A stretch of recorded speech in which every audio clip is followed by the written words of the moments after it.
Network Entertainment.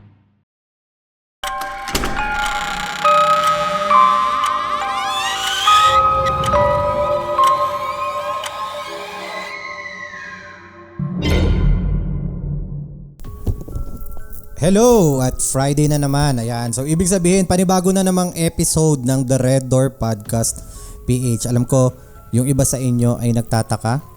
Well, mamaya ko na lang sa inyo i-reveal kung anong meron, kung bakit parang may kakaiba sa setup. Pero, right now, kasama natin si Theo from Paranormal Philippines. Ayan. Hello, sa mga viewers natin.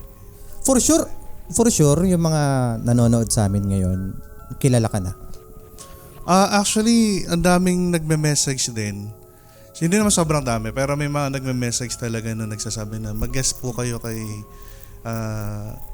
sa Red Door Podcast kala Tito, sa mga tito-tita natin. Tapos, ang nangyari is parang na-outlook ko lang kasi talaga. Pero may mga screenshot na sinenda sa GC namin na pinakita 2024 pa. Nagme-message sila sa inyo tapos parang 2024 pa. Wala ka pa nun. Ini-invite ako. Nagulat din ako. Ang tagal na rin pala. So, grabe no, nakakataba ng puso na ibig sabihin parang marami palang talagang nanonood ng The Red Door Podcast. Actually. Oo, marami. Pero feeling ko, ito talaga yung time na dapat mag-guest ka kasi nandito na ako. Pasalamat ka, bati tayo ngayon, Pray, for the very first time. Wala ka kasing choice. Oo, tayo ngayon? Ito yung oras na magkasundo tayo ngayon. Okay? Tama. Actually, kamuntikan na tayo magkita. Kasi yung guesting ko sa Kababalaghan din, parang after a week, kayo naman yung sa Oo. Grabe. Feeling ko out of place ako ngayon kasi usapan to ng mga may guesting sa Kababalaghan. Ako lang yung wala. Next year ka na. Feeling ko. Wag lang ako yung naka-experience ha. Gusto ko ako yung mag-investigate. Ang mahirap niyan pag ako yung nag-guest tapos ako yung naka-experience. Ayaw ko pa naman maka-experience dahil takot din ako. Well, bago natin mas kilalanin pa ako sino nga ba si Theo from Paranormal Philippines, magbasa-basa muna tayo ng mga comments sa ating YouTube channel. Yes, okay. So guys, sa mga hindi pa nakakapanood ng latest vlog namin nila, Ian and James, ito yung babasahin ko na comment. Baka mainis ka kasi puro compliments to about sa akin. Wala akong magagawa. Ikaw nagbabasa eh. Mamaya ako magbabasa ako. Yung tungkol naman lahat sa akin. Okay. Sige. From Melanie B. Josue. More behind the scenes pa po. Pati ako natakot sa nakita ni Pretty Prey.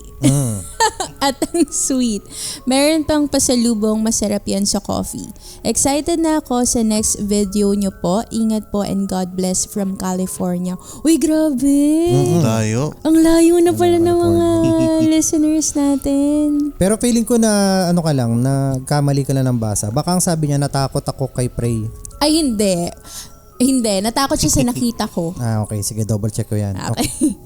From SMR Beltrano. Ang saya-saya talaga na regular na si Tito Prey. Looking forward for more vlogs like this. Also mga tito. Actually guys, madami pa kayong aabangan. Kasi dami naming ni-prepare. Pwede na ba nating sabihin yon? Pwede naman. Kasi para may mga preview na. Basta, pumunta kami sa Manila Film Center. Sumubok kami. May mga behind the scene ba? Parang nakita ko pahagip eh. Pero meron pa palang nakatago sa baul na mga Hindi, actually, yun na yung parang separate na yun. Yung separate yung vlog na pagpunta namin sa Manila Film Center. Abangan nila kung nakapasok ba kami, meron ba kaming nakita, or sablay ang lahat. Abangan nyo yan. I-judge nyo. Okay, from Nak Martin Nak. Tito James, sa magic show ba kayo galing yan? Bakit? Nung nag-vlog tayo, saan ka daw galing? Sinagot ko yan. Tapos nung after ko nabasa, naisip-isip ko, bakit kaya niya naisip na galing ako sa magic show? Mukha ba akong clown nung time na yun? Ay hindi, kasi 'di ba kapag nagve-video, lagi kong sinasabi na magician ka. Oo, tama. Hindi, biro lang. Hindi, galing kami nun sa screening ng Scream 7. Sa So, mga advanced screening. hindi po nakakaalam, artista po kasi talaga si Tito James. Hmm? Kaya Hindi man din. siya ng Nakikita ko sa screening. My Day. Oo. Ang daming mga screening eh. Oo nga eh. Oo. Sir Teo, Iba-iba. sikat yan. Oo, hindi lang mga horror movies Huwag nyo na nga. Di na tuloy ako na, parang lulubog na tuloy ako din sa kinauupuan Parang ko. ikaw na ngayon Oo. yung guest. Kaya nga eh, iba yung feeling pala pagka nako-compliment ng nako-compliment, ano? Meron ka pa bang last bago tayo, bago natin pag-usapan na yung mga Actually, wala na kasi puro na to compliment sa akin. Okay. At ayoko naman maging GGSS. Sige, okay lang. Mamaya babasahin pa namin yung ibang mga nag-comment ha. So ito, mag-umpisa na tayo at kilalanin ng mabuti kung sino nga ba si Theo. Theo, pwede mo ba kaming bigyan ng background tungkol sa iyong sarili? Ako simpleng mamamayan lang ako. Pero kasi, nag-start ako nung bata ako manood ng mga horror movies. Matatakotin pa ako noon. Tapos nangungolekta ako ng mga horror books. Hindi ko alam kung familiar ka sa show before sa GMA, yung Wag Kukurap. Yes, hosted by Ding Dong Dantes. Oo. Yung Wag Kukurap kasi, meron silang parang mga book series na pinagkukuhanan, yung True Philippine Ghost Stories. And then, collection, kasi uso nung high school eh. Uso nung sa school dinadala. Naglanakawan, yung iba nawawala pa. Pero ang pinaka point ko para paranormal enthusiast lang ako, mahilig lang ako sa mga horror stories katulad ng mga nanonood sa inyo Tito Gabi tsaka Tito Prey. So, meron doon sa unahang part yung parang website, psychompublishing.com/forum kung may pagkakaalala ko. Tapos doon sa forum na yon, iba't iba yung topic naman, may mga cosplay, may mga about health, about sa mga horror stories, about sa mga books. Tapos yun, nung nagbasa ako, doon ko na-realize, ang daming topic. Ang daming topic dito sa podcast na to, ang daming mapag-uusapan. Kasi pag paranormal, malawak pala. Doon ko na-realize, paranormal pala yun. Hindi lang siya ghost stories lang. Meron palang psychism, meron palang about sa mga cryptozoology, mayroong fortune telling. Napakalawak ng topic ng paranormal. Yun, doon ako na-hook, doon ako nag-start. Sakto pala na nag-guest ka namin kasi marami din kaming katanungan na related sa paranormal. Pero bago yan, ikaw ba pre, anong naging collection mo na book dati? Doraemon. Doraemon. Hindi ka nagkaroon ng Candy Mag, Cosmopolitan, Wala. Hindi ako mahilig sa ganun. FHM? Hindi, wala. Ako, Hindi, bakit wala. ko ba nililipat sa'yo yung collection ko? Bakit ko ba Ikaw ba? Hindi ako nag-FHM. Mga K-Zone. Ay, wow. mga Uso rin yung K-Zone dati. K-Zone, Bob-ong. Yung Ay, yung Richie. may babong ka pala era. Yung Archie Comics. Archie Comics yan. maganda. Actually, parang gusto kong umiyak. Wala kasi akong pera pambili dati. Hindi. Dati talaga, nung uso talaga yung True Philippine Ghost Stories na yan, wala akong pambili talaga. Seryoso, wala akong pambili. Kaya ang ginagawa ko, pag meron yung classmate ko, hinihiram ko. Tapos pinapalaman ko sa libro. Remember Sa school. ko yan, yung book na yan. Pero hindi ako nakabili before. Bakit? Natatakot kasi ako. Alam mo yung feeling na nakakakita ka na tapos bibili ka pa ng ganun. Sa Parang bagay, combo no? naman yun. At saka sa araw-araw na nangyayari sa'yo, magbabasa ka pa ba? Parang normal na lang sa'yo. Ano experience mo na yun? Oo nga eh. Ako kasi hindi ako inborn eh. Hindi katulad ni Tita Prey. Oo.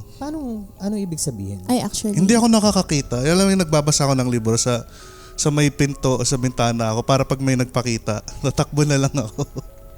Ganon. Pero, yun nga, nung sa group na yun, sa forum na yun, doon ako naging researcher.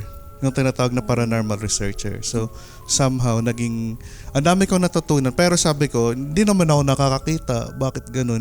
Parang wala naman akong ebidensya. So, doon ko nakilala yung isang author nung Psychom Publishing, si Sharon Navera. Sa mga OG na mahilig mangolekta o magbasa ng mga horror books, kilala niyo yun kasi ang dami niyang mga true to life stories, mga ghost stories na personal experiences niya. Katulad ni Tita Prey, inborn siya. Like, nung bata siya, parang mga 3 or 4 years old, meron siyang nakalaro na batang may sungay tsaka may buntot pero hindi niya alam demonyo na pala yun. Yung mga Grabe, ganun. nakakatakot naman. Ganon katindi. Tapos, nung sinashare niya yung mga stories niya, ang dami niyang books na nasulat eh. Hindi na nga lang naka-out sa NBS pero nasa mga e-books naman. Yung Haunted Call Center, Haunted Malls, Haunted Campus. Ang dami niyang mga compilation ng personal experiences niya. Doon ko siya nakilala. Tapos minessage ko siya. Pero may question ako. Ano yung nag-drive sa'yo na mag-go into the paranormal? Kasi syempre, growing up, di ba, ang dami nating mga hobbies, ganyan. Parang bakit dun ka nag-lean? I think siguro normal na sa mga Pinoy.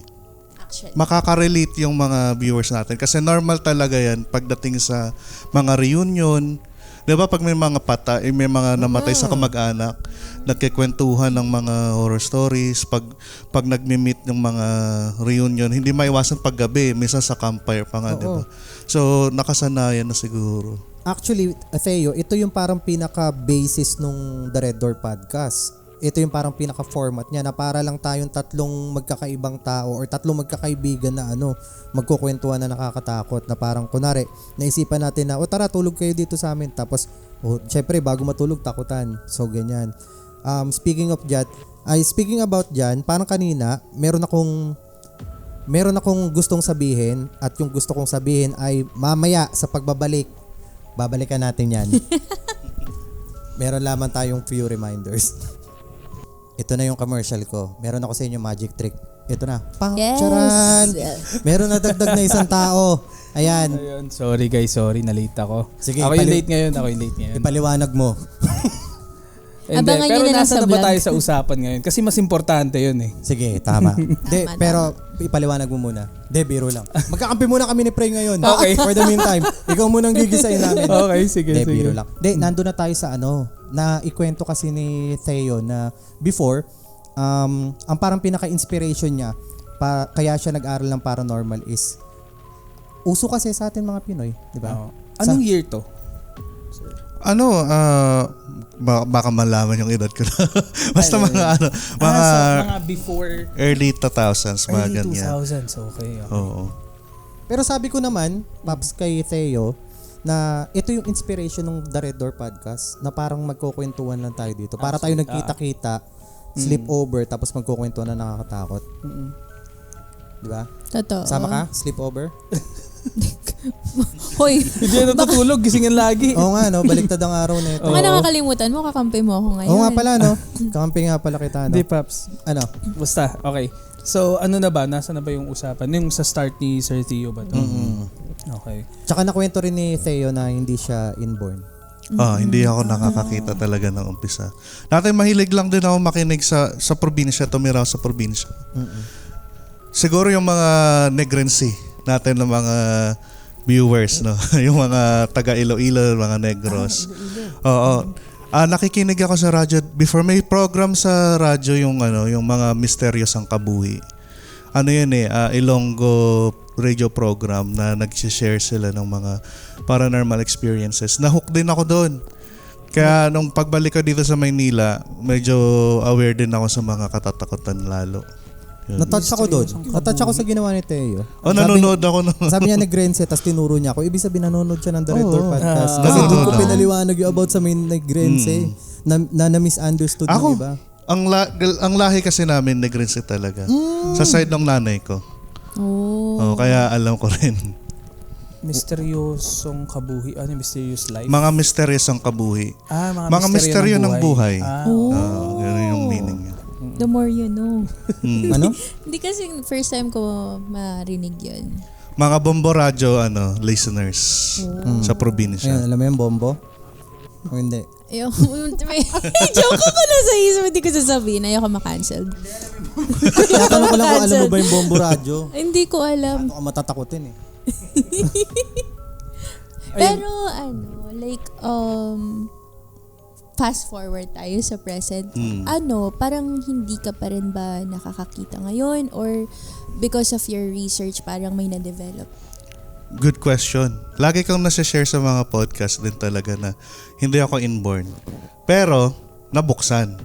Yung third eye mo. Kasi 'di ba sabi ko nga ang dami kong alam pero wala akong nakikita. So parang kulang. Parang meaningless. Yung nalalaman ko meaningless kasi wala akong nakikita. So ito si Sharon Navera na taga San Pedro Laguna, message ko siya tapos sinabi ko na ma'am, pwede po bang pabukas ng third eye? Sabi niya, araw-araw yan ang tanong sa akin, sabi niya. Wala namang bago, yan lagi ang tanong sa akin. Pero bigyan mo ako ng rason, bakit? Kailangan kong tulungan ka para mabuksan yung third eye mo. So, ako naman sabi ko, isa po kasi akong researcher pero hindi ko po alam kung alin yung totoo kasi wala naman po akong personal experiences. Tapos, maya-maya, nagsasend na siya ng mga steps, mga process. Hindi ko alam kasi psychic ka naman din. Familiar ka siguro sa mga shielding. Yeah, Tsaka yung familiar. mga grounding. Yeah, centering. Yeah. Centering. Yes. Yung tinuro niya sa akin. And then, pero ang unang reaction ko nung tinuro niya sa akin yung shielding, grounding, hindi po yan yung gusto ko. So, gusto ko yung bubuksan mo yung third eye ko. Sabi niya, hindi. Gawin mo muna to. Pag nagawa mo siya, saka bubukas. Yun. Medyo magulo kasi ang shielding kasi is protection. Okay. Grounding naman is for para hindi ka mawala sa reality. Kumbaga nagtatanim ka ng binhi sa isang lugar para if in case na maka-encounter ka ng isang sobrang rare na nakakatakot na mind-blogging na experience, hindi ka masisiraan ng ulo. Ayan. Kaya nga dapat yung mga ghost hunter, sugod lang ng sugod. Maling approach yun. Ito. Ayan ang alam ko, yung magtanim ng binhi. Huh? Ano yun? Magtanim ng binhi. Di mo alam yun? Hindi. Basta kasi ako, green thumb kasi ako eh. Gardener kasi ako eh. I can grow plants easy with my hands. Kung alam mo lang. Kilala mo alam mo yung Jack and the Beanstalk? Pinsan ko yun actually. Siya si Anyways. James and the Beanstalk. Oo, James and the Beanstalk. Sorry Teo Teo, ano nga pala, yung process ba nung pagpapabukas ng third eye, ano ba yan? Parang lihim ba yan na karunungan or pwede mo siyang i-share? Hindi no? Depende sa nagtuturo. Minsan kasi may nagbubukas na lang bigla. No, meron akong experience na yung sumakay ako ng van ng isang network para sa isang guesting. Tapos na-share sa akin ng driver. Merong isang psychic na sumama sa amin, binuksan yung third eye ng isang crew. Yung nagpabukas lang tapos binuksan na, hinawakan lang sa ulo. Biglang ang dami nang nakita, yung mga ganun. So yung proseso kasi ng pagbukas ng third eye, maraming klase. May ritualistic, meron namang methodology na katulad ng ginawa nung psychic daw na yun. Meron namang proseso katulad nung nangyari sa akin. Pre-practice ko muna yung basic ng psychism. Tapos yun, everything, the rest follows na. Ganun. Alam mo, similar siya with tarot reading kasi I also do tarot reading. So, even with practicing kung paano mag-tarot, yan yung unang pinapractice. Like grounding, centering, shielding kasi you collect energies eh. So, totoo. medyo similar din siya sa Yes. pag-open ng third eye. Ako, nagtataro ako pero hindi ako full reader. Marunong lang. So, ito yung episode kung saan ka matututo mag-tarot. Gusto mo? Yes. Ayun na naman. Pwede. Just contact Beyond Senses PH. Ito na Mukhang naman kailangan tayo. nila ng bagong reader, guys. Joke lang, Kaya joke nga. lang. Pero ikaw, Pap, sino pinaka-paborito mong psychic? Psychic? Dencho Padilla ako. Ha? Psychic ba Andito siya? na kami ni Teo, hindi nyo pa kami pinili. Di ba laging psychic niya yun? FPJ? Ano ba? Sidekick yun. Sidekick, sorry. Ano bang akala ko kung ano? Ako meron akong question kasi ito tinanong ko to kay Prey dati. Kasi ito yung parang pinaka nako-curious ako. Yung moment na nalaman mo na bukas na yung third eye mo. Ano yung feeling ng unang beses mong may makita? Nung una kasi, hindi ako naniniwala. Kasi parang overpowered agad eh. Parang, di ba wala akong experience. Tapos biglang sinabi ng mentor ko, meron kang kakayahan. Malakas ka. Pag napunta ka sa maling grupo, delikado. So ako naman natatawa. So, hindi naman ako open. Bakit ganun? So, Kasi ano nangyari kasi noon, 'di ba? Pre-practice ako ng shielding. Tapos parang meron kaming mga elements pa. Element of fire, water, air, earth, ganun. Tapos ang over time, ang natutunan kong element ko is fire. So, basta fire. Hindi ko nasasabihin yung process, basta fire siya. Tapos, nagawa ko yung shielding ko nung sinukat ko kung gaano katibay. Ganito siya katibay. Pero ginawa ko siya ng 1 linggo lang. Tapos nung sinare ko sa mentor ko, at Ate Sharon, nagawa ko na po yung pinapagawa nyo. 1 week lang. Sabi niya, seryoso ka ba talaga? Alam mo ba kung gaano katagal bago ma-perfect yung shielding na yan? 1 taon. Pero ginawa ko siya ng 1 linggo lang. So ibig sabihin, parang kahit hindi inborn yung ability mo, may pwede nating masabi na parang gifted ka in a way. Alam mo, lahat ng tao may third eye. Hindi lang bukas. Siguro yung sa akin, nandoon nakasarado, tapos biglang umusbong ng bigla. Bubuksan natin. Joke lang. Ayun, I mean, di rin ako naniniwala nung una, kaya nga natatawa sa sarili ko. Anong ebidensya? Pero yung sagot doon sa question mo, ano yung experiences mo? Una, nakita ko mga anino lang, madilim. Nung tinanong ko yung late Alex Angeles ng Misteryo, yung nagtatawas, kasi close friend siya ni Ate Sharon. And then nung nag-meet kami sa Figaro sa The Podium, alam niyo yung nag-viral na ghost stories doon, yung sa elevator. Yun din yung narinig ko yun. yung may babaeng elevator girl na umiyak. Umiyak kasi may sumakay. Oo. Yung The Podium, yun din yung lugar na nag-meet kami ni Sir Alex kasi nagbabasa siya ng tarot doon. And then, tinanong ko siya, sabi ko, ano ba yung meaning ng mga shadow people? Sabi ko sa kanya. Ay, alam niyo mga shadow people, karamihan kasi dyan mga namatay sa sunog, yung mga ganun. Pero based naman sa research ko, minsan kasi pag hindi malakas yung third eye mo, puro anino maitim lang nakikita mo, hindi pa malinaw. So I think siguro mix din kasi may experience kasi ako sa school. Isa sa mga parang pinag-aralan ko that time yung psychometry. Oo. So habang naglalakad ako doon sa hallway kung saan sinasabing may ghost ng babae, nakita ko na parang may apoy tapos para akong napapaso nung nag-psychometry ako. Doon ko rin napatunayan based doon sa receptionist ng school na dati pala yung garments factory na nasunog. So medyo nagko-connect. Psychometry, andun din ba yung dowsing? Hindi. Ang psychometry kasi is isang psychic ability. Katulad lang din ng clairvoyance, clairsentience. Pero major ability siya isa siya sa major ability o general ability ng isang clairvoyant. Na kung saan nahahawak ka lang sa isang lugar, makikita mo na, napanood ko yung kababalagan ni Miss Prey. Ginawa niya yun doon sa... Charot. Ginawa niya yun doon sa Minsan mismo. naghihiwalay yung ganun niya. Minsan nahihiwalay yung psychometry. Yung metry nawawala. Maraming- Nagiging psycho lang siya. Alin, which one dun, Sir Teo? What do you mean? Yung Hindi kasi ba yan? Nagtatanong ako ng maayos, ha? Inaasar ka pa kasi ni Ian. Tapos ako naman ready na rin ako sumali. Ay, wala nang tayo mga asar. Sige, go. Ayun. Ayun yung hahawak lang siya sa pader. Hawak lang siya sa isang item. Gets. Ang psychometry, maraming pangalan. Meron pang tinatawag na token only memory, TOM. O touch only memory. Nag-a-apply ba siya sa lahat ng bagay? For example, nag-hand ka sa kanya kahit yung history ng bagay. Oo. Kung saan siya nanggaling. Actually, yun din. Oo. Yung si Ate Sharon, sobrang lakas ng ESP niya. Share ko lang din. Meron siyang yung pahawak lang siya sa isang lugar tapos may makikita na siyang portal tapos papasok siya doon. Minsan may mga sumusundo pa sa kanyang multo. Tapos siya. Meron siyang experience doon sa isang sikat na mall sa Quezon City, sa Ortigas, na may babaeng may anak daw na ahas, may ganun. Meron dong portal na parang 3 beses niyang napasok nung bata siya. nung dalaga siya tsaka nung matanda na siya.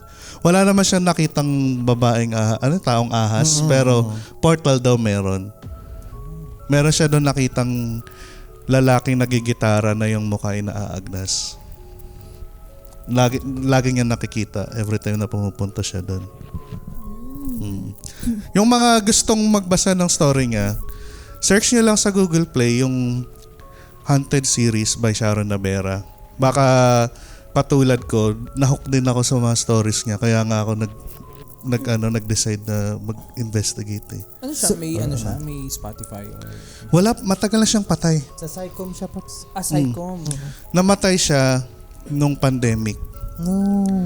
Oo. Ang dami nang namatay ng mga OG na mga psychics.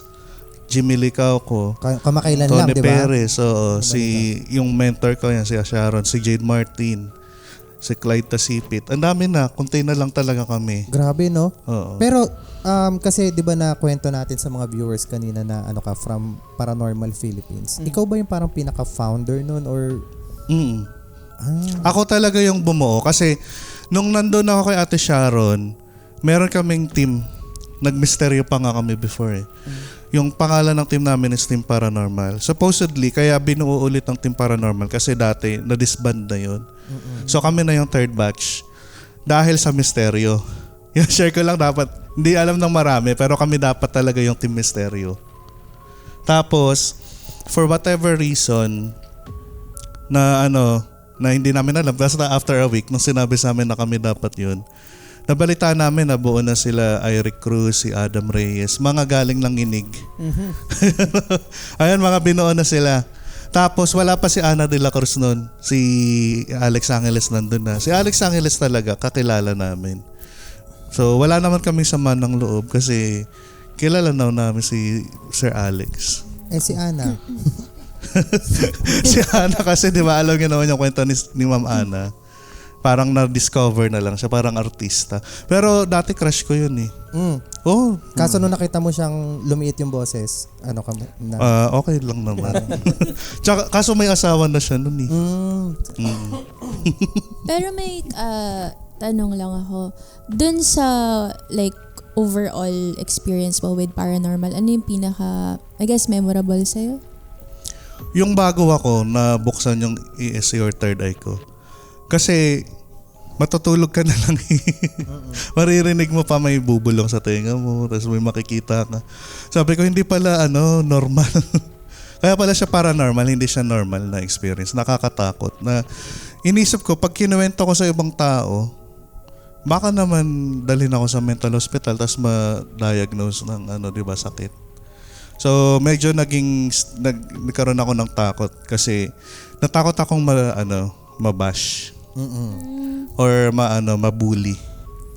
Kasi nga naman, para sa mga taong hindi nakakakita, parang iisipin, hindi naman totoo yung May sinasabi. gets ko siya. Yes. Gets kita. Ang hirap kaya nang nakakakita ka tapos isa-share mo sa iba, hindi naman maniniwala. Di ba? Parang feeling nila, parang ano ba to? Imagination ba yan? Gets. Nararamdaman mo ba sa amin yun minsan, Ray? Actually, lagi ko yan nararamdaman kila James and Ian. Tatanungin nila ako, totoo ba talaga yan? I believe in you. Ay, talaga? Uy, pero gets kita kasi yan din yung tanong sa akin before ng mga tao na bakit di mo agad kasi sinabi nung minulto ka for 4 years dun sa condo mo? Dapat sinabi mo na lang. Parang ako, college student ako noon. Tapos paano ko sasabihin sa magulang ko? Parang ang hirap. So, nagigets ko yung bakit hindi mo siya masabi to other yung people. stigma kasi. Oo, Ang dami totoo. kasing label eh. Oh, totoo. Nagutuman ka lang, nasisiraan ka ng ulo, or Pagod yan. Wala pagod kang lang tulog. yan. Oo. Mali kasi yung approach ng tao pagdating sa paranormal experience. Kaya nga, nabuo rin yung Paranormal Philippines. One reason kung bakit nandito kami is to promote yung proper understanding kung ano yung paranormal. Ano yung dapat na method. Kaya kapag may mga kliyente kaming humingi ng tulong, hindi namin sinasabi na magpa-check up ka ng kasi nasisiraan ka ng ulo, walang ganon, or hindi totoo yan. May proper process kami na fina-follow. Ganon. So sa Paranormal Philippines nyo, ano yung mga ginagawa nyo din? Like, nag-help out kayo? Yes, actually, para na rin siyang paggawa ng mabuti sa kapwa. Kasi, magme-message sa amin. Ang dami kong experiences. May humingi ng tulong about Incubus, humingi ng tulong about sa sumpa, sa kulam.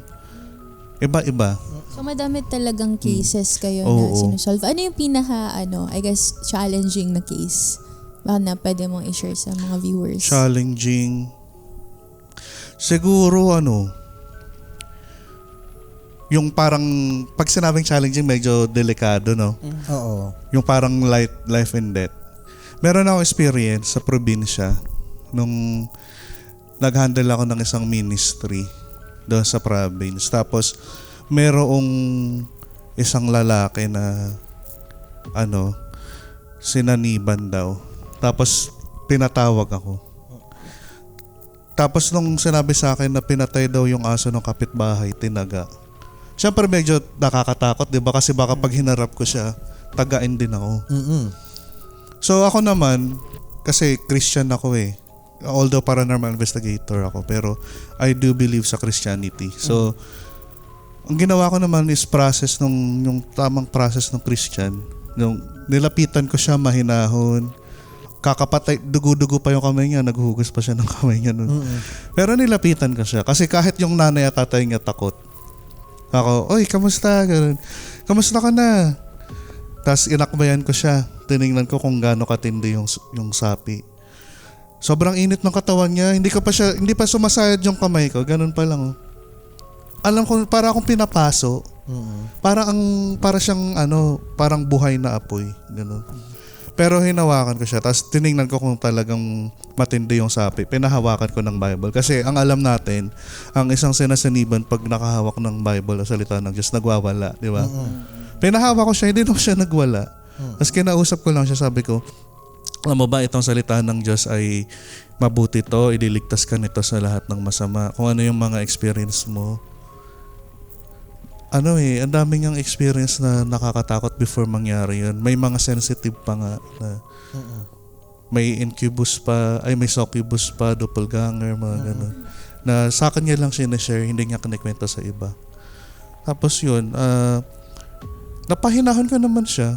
Hindi naman na humantong pa sa exorcism, pero napakalma ko siya. Pero bago ako bumalik ng Maynila, nabalitaan na lang na sinunog niya yung mga bahay daw dun sa kanila.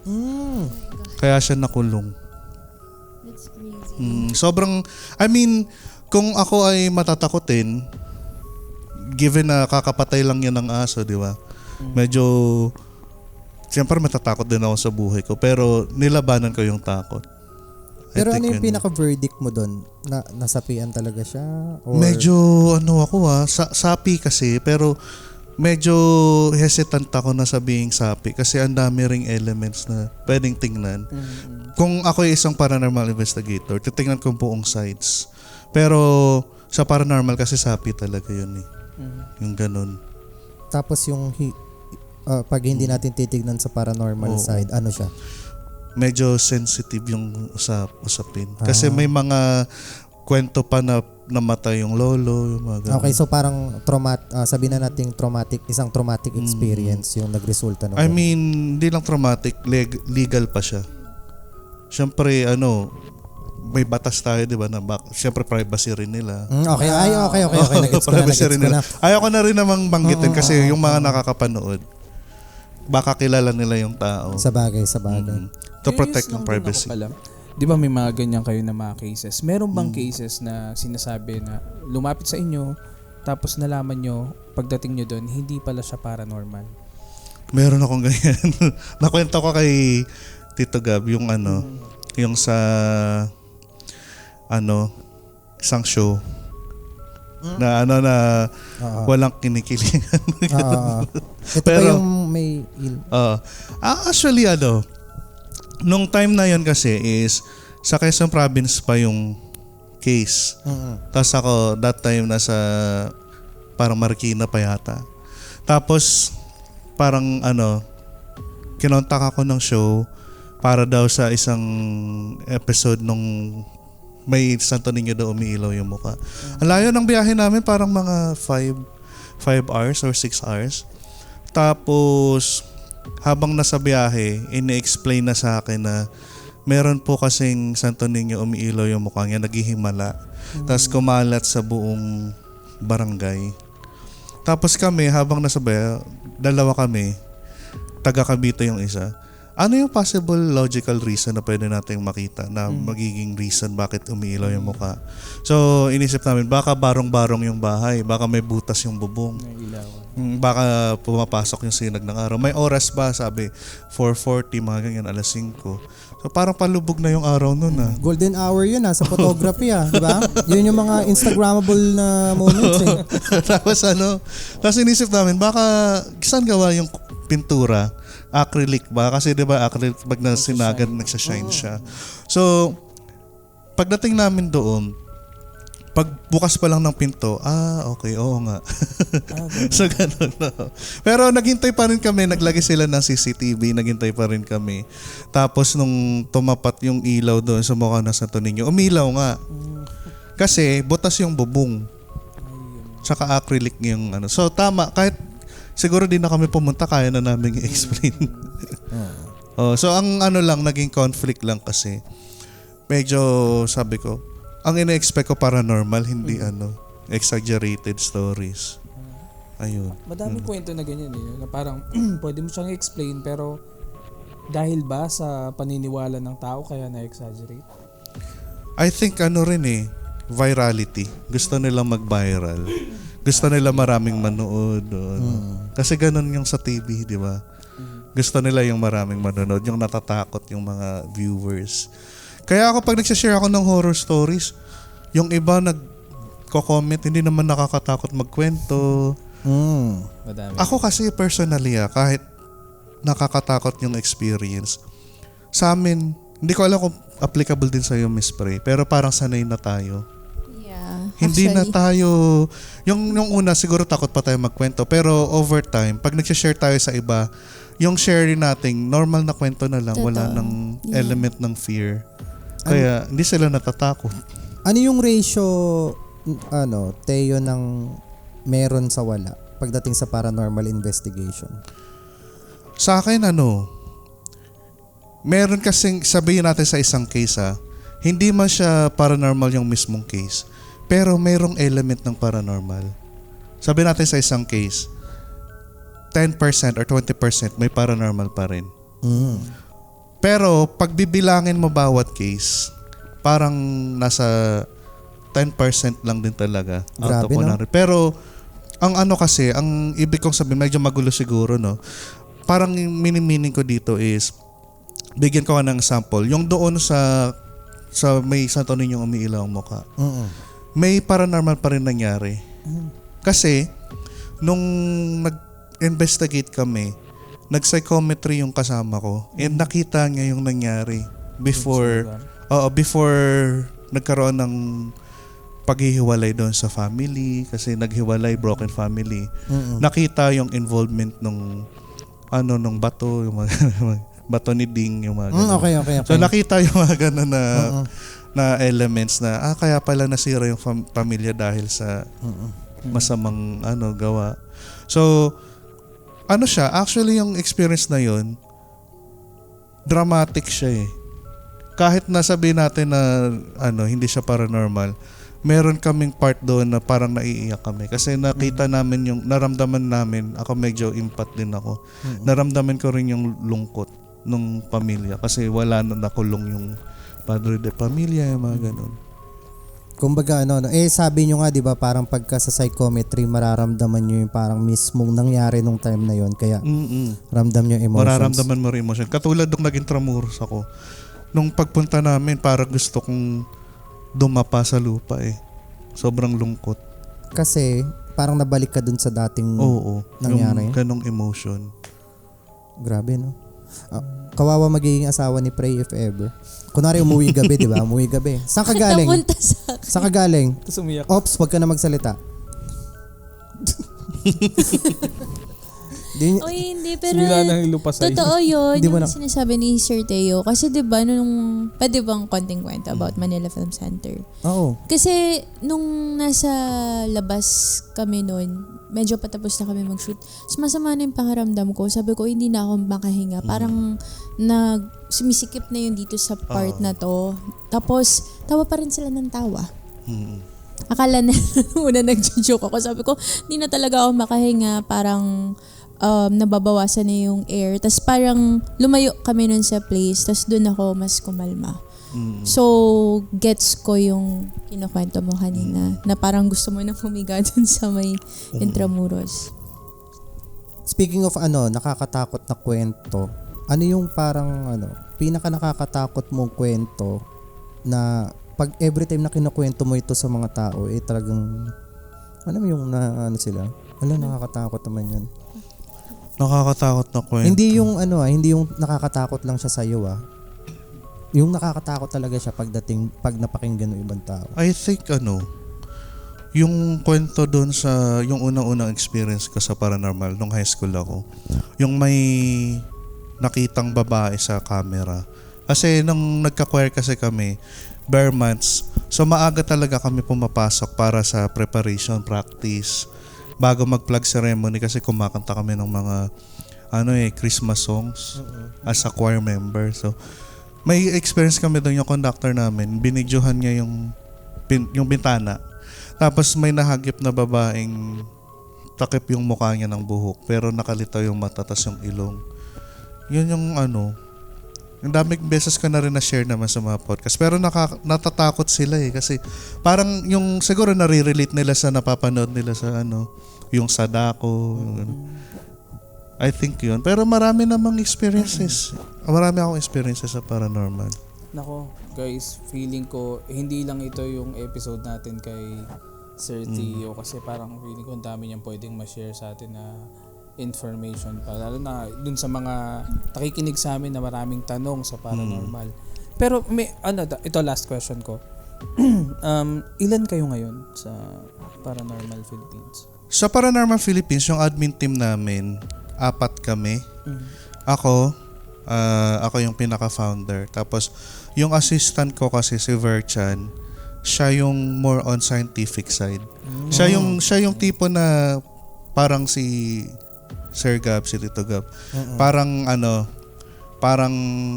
pag may paranormal experiences, siya yung unang magde-debunk. Ganon siya. Tapos, yung pangatlo si Gabriela na taga Pampanga. Si Gabriela naman is shamanistic practitioner siya. Nag-start siya as a shamanistic practitioner. So, ayaw niya tawagin na shaman kasi hindi naman siya hindi siya tribo. Pilipino kasi siya So, ang shamanistic kasi talagang dapat lahi. It's parang Pilipino ka, ganun. Babaylan kasi sa atin So, ganun siya. Pero, psychologist din siya. Yun yung interesting sa kanya. Tapos, yung pang-apat namin is dating member ng V2, si Christine. Okay. Siya yung secretary namin. Siya yung madalas mag-post sa page namin na Paranormal Philippines. Pero ang dami naming estudyante. So may mga graduate kaming estudyante, si Hope na taga Tondo. Active siya sa church nila. Tapos meron akong Muslim na estudyante. Taga Mindanao.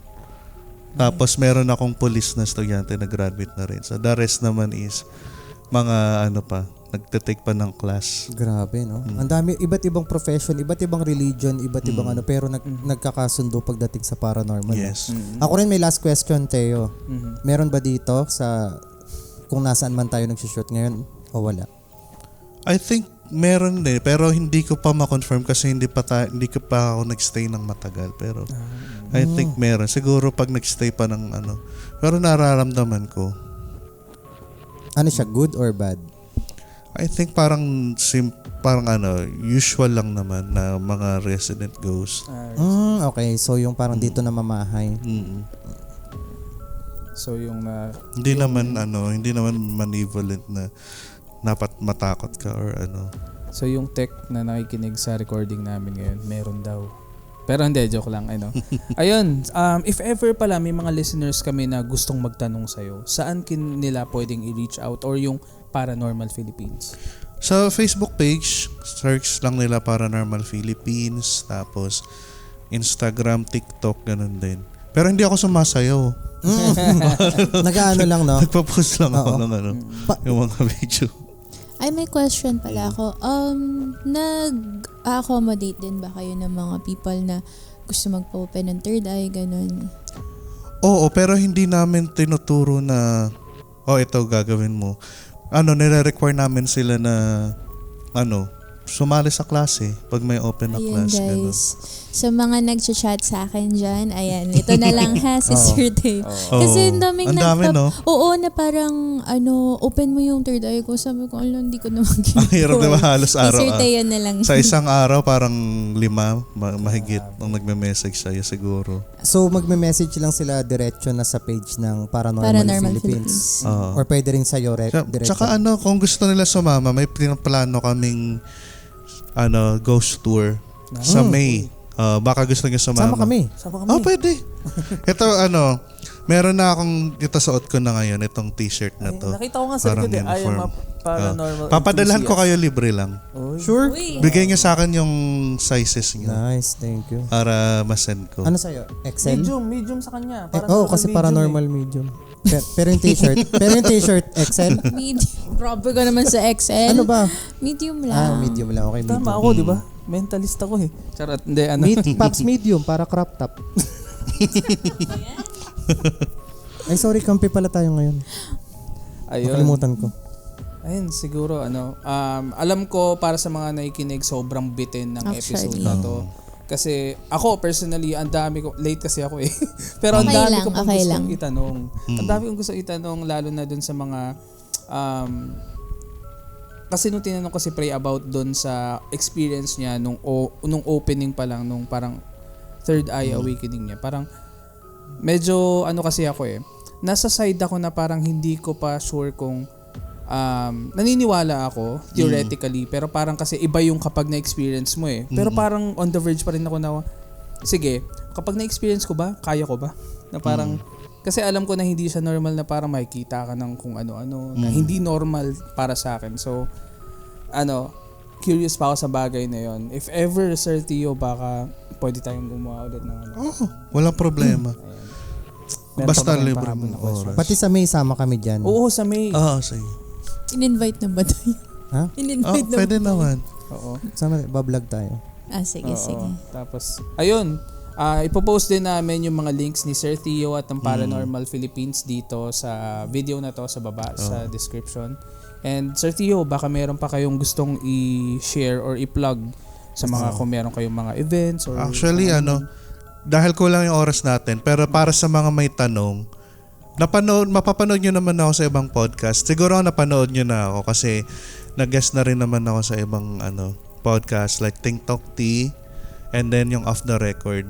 Search nyo lang doon, Theophilus of Paranormal Philippines. Tapos yung pangalan ng para pag may mga hindi nasagot na tanong, masasagot.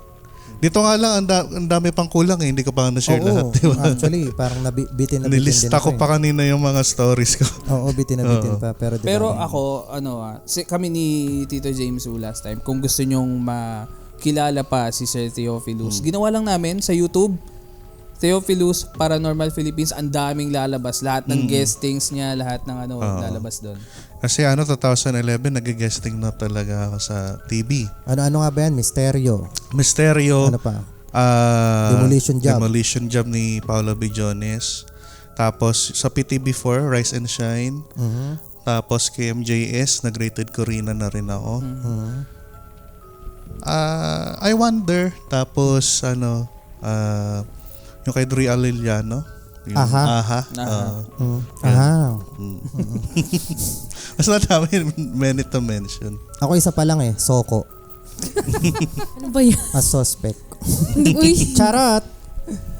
Ayun, maraming salamat Sir Teo sa pagpapaunlak thank you ng din. invitation namin. Hindi ito yung last na episode namin kasi for sure madaming manghihingi ng mas mahabang time. Kasi yun, medyo bitin tayo sa oras ngayon dahil yung oras ng recording natin is medyo limited. Pero for sure, meron tayong susunod na episode kay Sir Tio. And kapag Yes. available siya, i-invite namin siya ulit. Tapos kung may mga questions kayo, i-comment nyo below para next episode na kasama namin si Sir Tio, itanong natin sa kanya.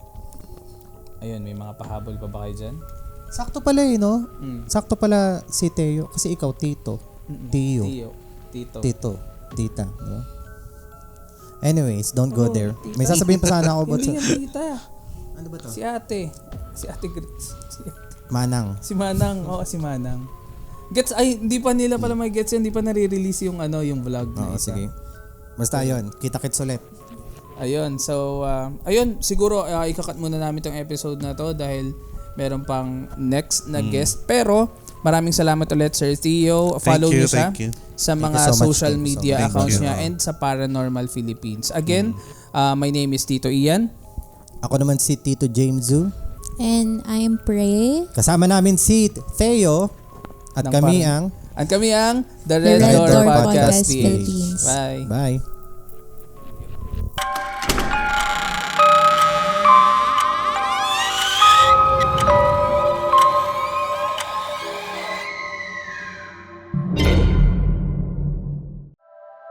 The opinions of podcast creators, hosts, and guests are not necessarily reflective of the official stance of the Pod Network Entertainment, its hosts, or other network programs. The content created by the people behind the podcast is personal and not meant to harm any religion, ethnicity, group, organization, company, or individual.